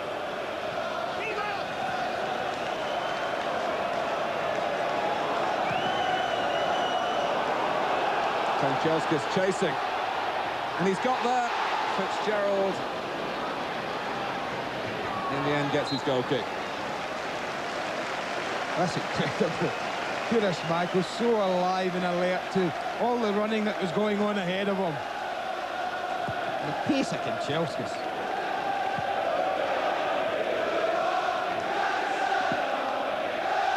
Well, sometimes you and I get stopped on our travels by fans who say, why do you take the cameras so often to cover Manchester United? I'd like to think that United themselves have given us something of an answer to those comments. It's been an exhibition in the second half. And you don't often see that with the game still going on. That tells you how relaxed Manchester United are and how much in control they've been, really, since Wimbledon were stopped from getting into their stride early on. The battle had to be won by United in that sense, and certainly Bruce and Pallister were stern in the physical confrontations against some early crosses. The referee, of course, has been a key figure as well, who's absolutely stood no nonsense from Wimbledon. Elkins.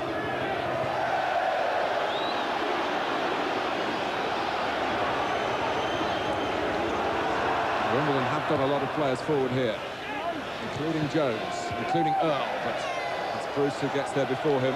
Brian McClair, of course, was in the side that won the FA Cup in 1990. Ince was also. Diggs.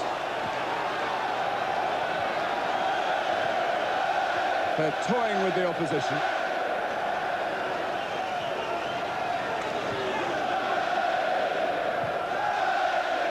Oh, dear, oh dear.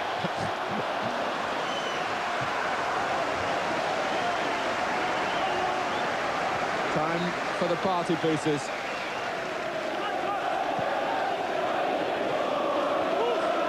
Fashionable.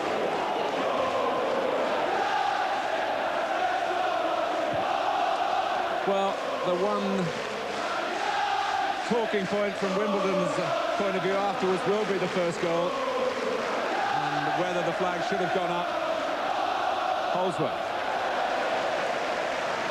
I don't think it mattered, Martin, and I mean that as an honest assessment. At that time, United were turning the screw, and we had said we felt it was a matter of when, not if they were going to score. And then to crown it all with a goal of immense quality from Dennis Irwin. The movement suddenly injects the pace. Wonderful return pass from Paul Ince. And then it's all about Irwin. A left back that shows utmost composure and a deadly finish. How do you stop them?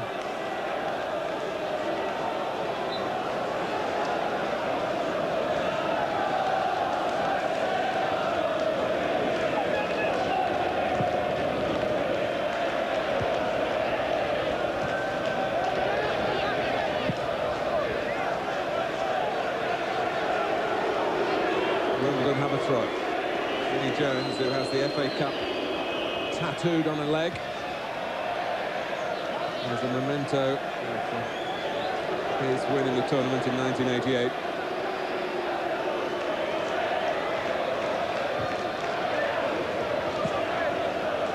He's playing a private game with the United defenders at the moment. And he should be trying, well, he is trying, of course, to locate his strike force.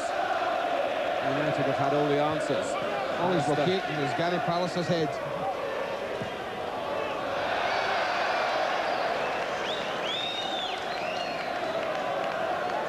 At times you tend to overlook defenders when you're looking at a side like Manchester United, but I do think the back four have defended very well indeed for Alex Ferguson's side. When they've had to defend deep, they've competed and they've headed the ball, which you would expect. But they've mixed it very well. They've pushed up and caught John Fashanu, Dean Holdsworth and Gary Blissett offside half a dozen times. And that's got their strikers then thinking. And I think the back four have done their job, and Alex Ferguson will be just as delighted with their contribution as he will have been with the likes of Cantona and Giggs and Kanchelskis and Ince. Just to remind you, we've got all the fifth-round goals coming up for you after this match is finished. And if you haven't seen the draw yet, we'll not spoil that for you. Just to tell you the one fact that Manchester United will play either Bristol City or Charlton in the quarter-finals, unless, of course, Wimbledon pull off one of the recoveries of all time. Liverpool, of course, did wipe out a 3-goal deficit. They had a lot more time to do it, and in truth they had a lot more quality to do it with as well. That was in the Premiership in January. Wimbledon do have a corner. Just over 10 minutes to go. No, honestly, Martin, apart from John Fashanu's early header, which he didn't quite connect with properly, I don't remember Peter Schmeichel having too much to do. Variety to the corner this time. Schmeichel has something to do with the punch. There was just that save from Peter Fear, wasn't there, in the second half as well. Well, the counter-attack is well and truly launched again. McClair. Wasn't an easy bounce. Keane was closest following in, but Sager's not discomforted. Fashanu with a flick. It's concentration the problem for Manchester United now, perhaps more than anything else. Defenders have goals as well, though. Clean sheets. And that's why it's just as difficult now for Wimbledon to score as it's ever been. The back four won't want to concede, neither will Peter Schmeichel.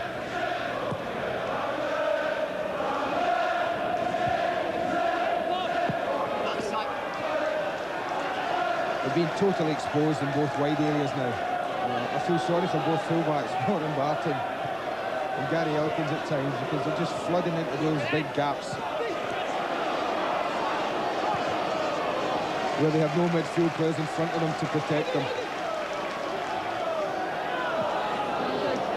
Kanchelskis. Jones. David Ellery slowly covers the ground towards the Wimbledon number 4, who runs away from the scene of the crime and runs past the referee as well.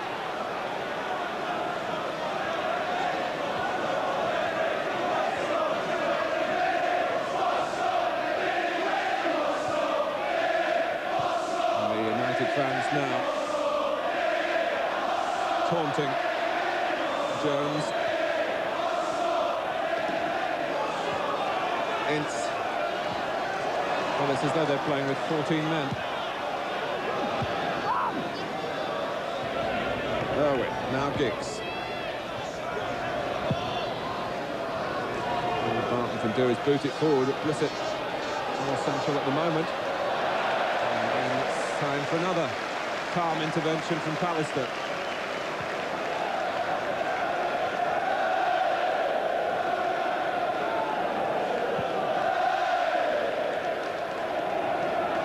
Well, we expected a whirlwind from Wimbledon. It's all been a breeze for Manchester United. Jones wanting to shake Ince's hand. Ince with an instant reaction that wasn't quite as friendly.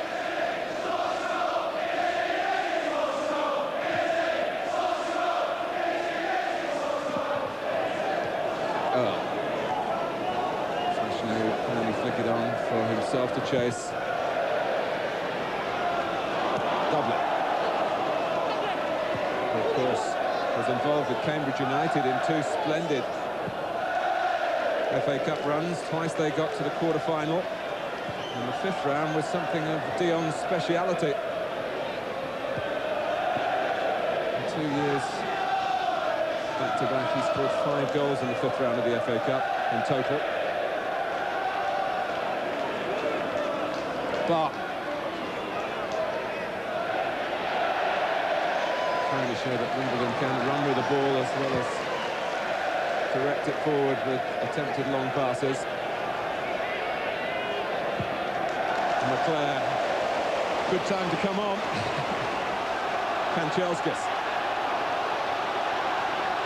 Manchester United showing no signs of slackening despite the double substitution. Perhaps because of the double substitution. Bruce.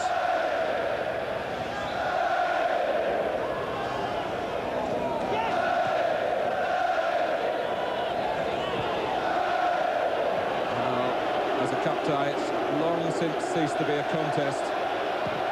It's a masterclass at the moment. Ince, more than anyone a header. Parker.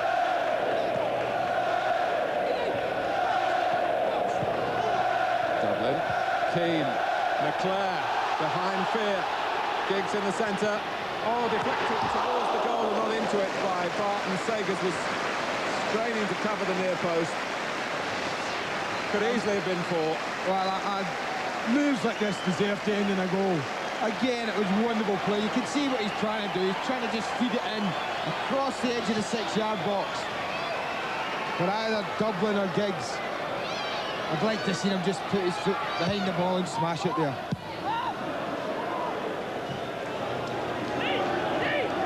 Holdsworth.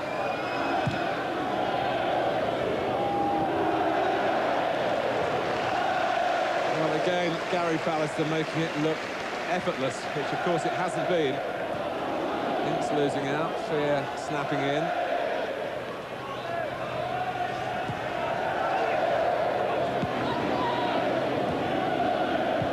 Holdsworth. Elkins. Talking about not being easy, Martin, but what has given them the right to enjoy this last 5 or 10, 15 minutes of this match has been what they've put in for the opening 75 minutes. They've earned the right to be 3 ahead. They've earned the right to have all this space and time on the ball.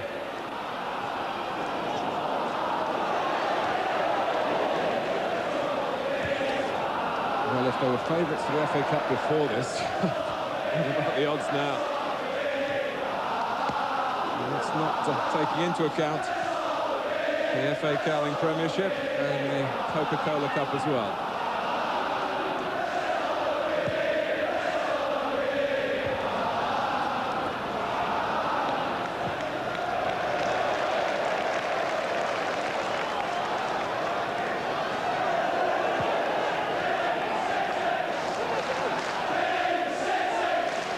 McClair.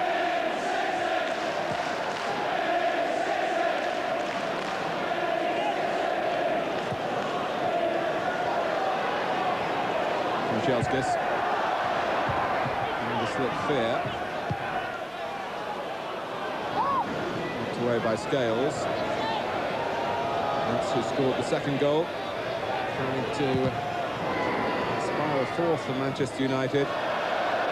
An example here for schoolboys, and on the subject of schoolboys, on Sky Sports on Friday night, live coverage, England against Northern Ireland in the Victory Shield competition for the under-15s. And Super Sunday, next Sunday, Chelsea against Tottenham. Chelsea through in the FA Cup with that win at Oxford. And that starts 4:30 next Sunday.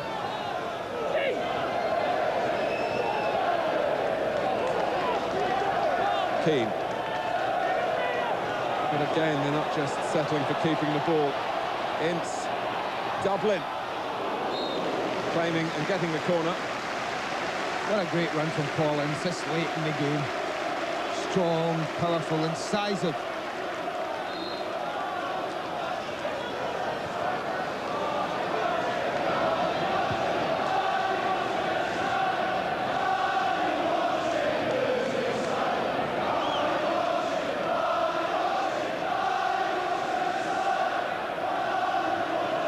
John Scales. I think while he's having a treatment, man, just watch this. Here's an example of just how quickly. Look how many green and yellow shirts are actually in the penalty area. And now watch this. It goes to Giggs and they're away.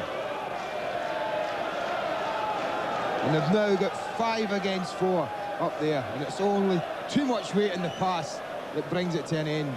And that's the difficulty sides have playing against this Manchester United side.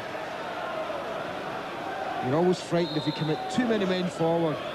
They'll break away and destroy you. Dublin. Well, they scored from a quite fantastic volley here. They scored from a set piece. They scored from a multi-pass move.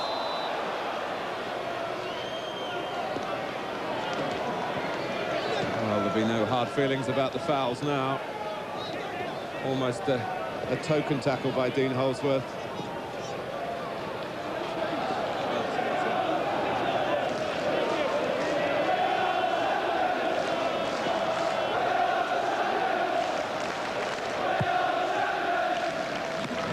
Plenty of pace.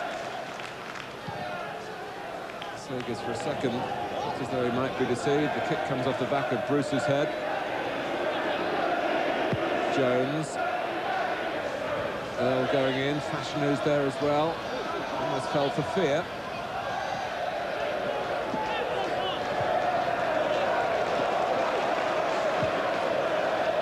And still not a defensive thought once it gets into midfield. And why should there be, really?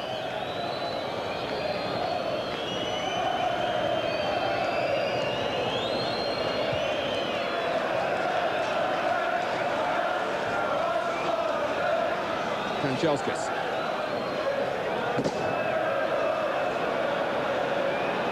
Ince. Keane. Giggs on the right this time. And now cutting in with a threat. Dublin looking to lay it back for Ince, under-hit it slightly. Another step towards the treble for Manchester United, towards turning what even Alex Ferguson believes is impossible into reality. A superb performance here. Eric Cantona showing the quality with the opening goal, although Wimbledon will wonder about whether there should have been an offside against Andrei Kanchelskis. Paul Ince got the second with a stooping header from a corner. And the third, emphasising just how much Wimbledon have been taken to the cleaners, from Dennis Irwin. And United show, yet again, whatever the approach from the opposition, they have the class to counter it. 32 games unbeaten, 23 of those matches won, a 7th in succession now. And as far as the FA Cup itself is concerned, a place in the quarter-finals for the first time since they last won the trophy 4 years ago. Wimbledon past masters at ruffling the feathers of the rich and famous, unable to produce the upset today. They finished second here by a street. Pallister was very important in the defending, particularly in the early stages. I'm sure Manchester United will give the referee a pat on the back as well for his assertive handling of some rumbustious Wimbledon play with Vinnie Jones to the fore in the first half. Wimbledon 0, Manchester United 3. Thank you, Martin and Andy Gray. There's a lot of talk about dream teams at the moment. We've just seen one. Still to come, we'll look at the draw. All the fifth-round goals, including the games at Bolton and Cardiff today. We'll get reaction from Selhurst Park and Bobby Gould's thoughts.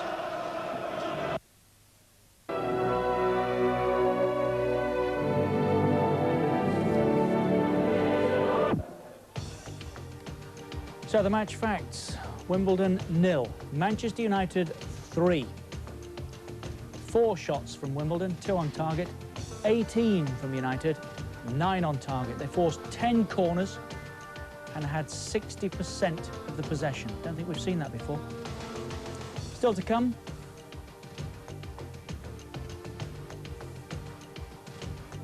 Over on Sky Sports, cricket.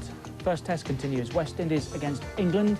And at 10:30 tonight, Rugby League from the big league, Wigan against Salford. Before we go, we'll have a look at all the goals from the fifth round, including today's games at Bolton and Cardiff, and the draw. Bobby Gould is our guest here. How do you sum that up, Bob, that performance by Manchester United? 3-0 victory that takes them into the quarter-finals. Superb, brilliant. Exhibition? Outstanding in all quarters. To have 2 centre-forwards as substitutes when you go to Wimbledon says it all for me, that Alex Ferguson believes in his team and they believe in each other. Here's the opening goal scored by Eric Cantona as half-time approached. 2 of the finest goals of the season amongst the 3 today, surely. Oh, no doubt about that. Yes, there's an offside possibility there, but the strike is magnificent. The control too. Oh, yeah. He's a world-class player.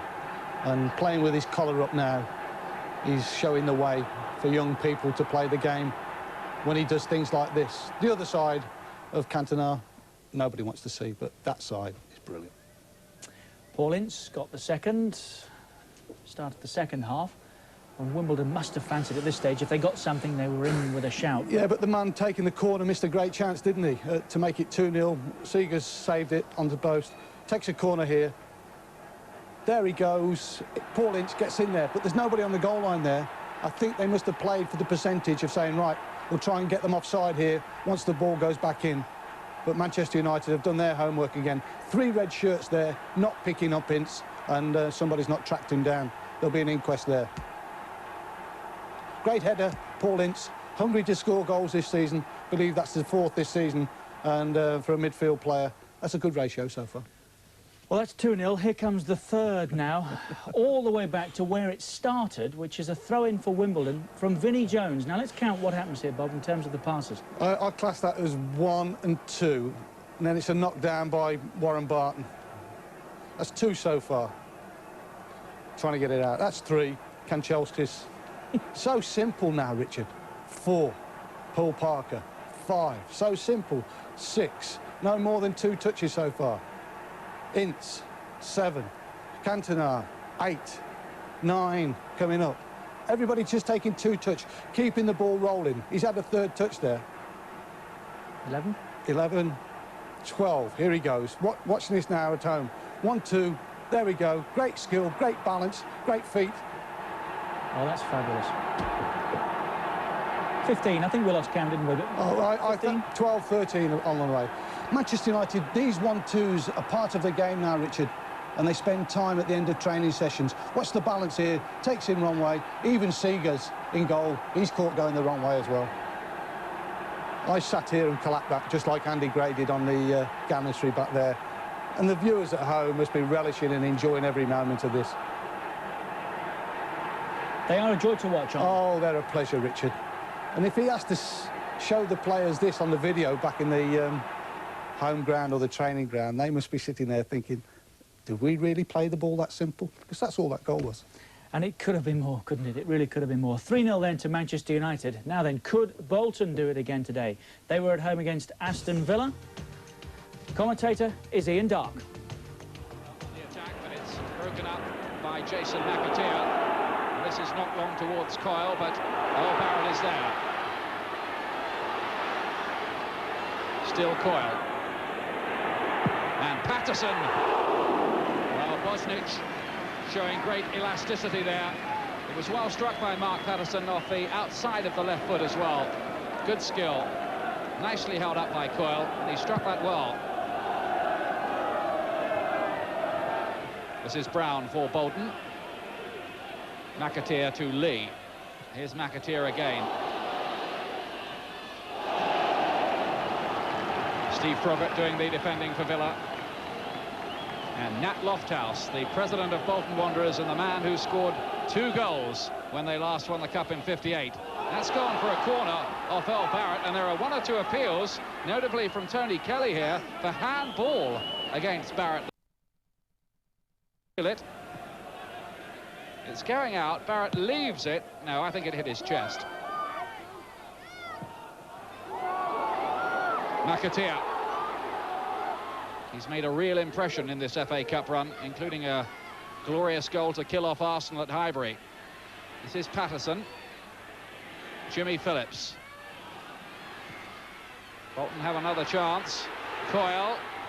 And here's Jimmy Phillips. Oh, and up the underside of the bar. And Villa's nerve ends were showing there. Closest thing yet. Coyle, who laid it back unselfishly. Phillips working it onto his good left foot. And it bounced down the right side of the line.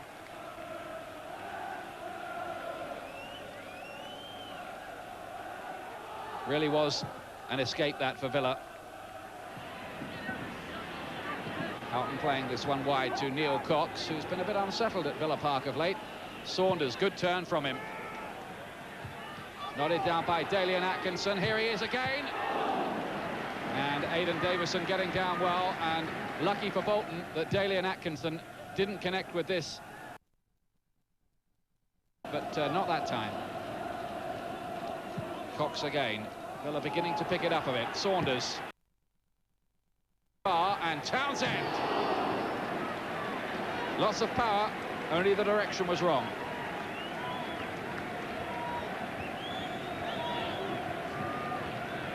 A couple of yards wide. Dwight York is the Villa substitute for the second half. Dalian Atkinson has a hamstring injury and has gone off.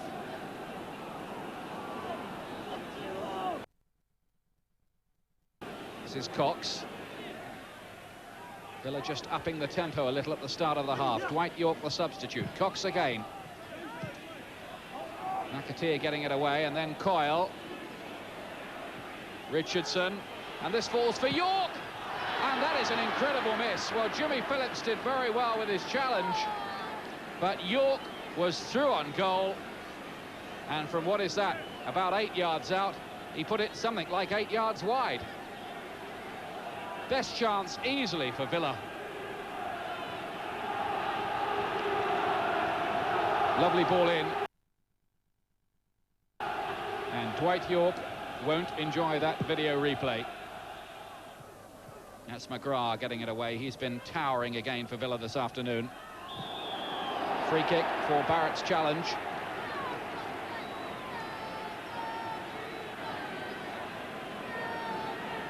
Tony Kelly.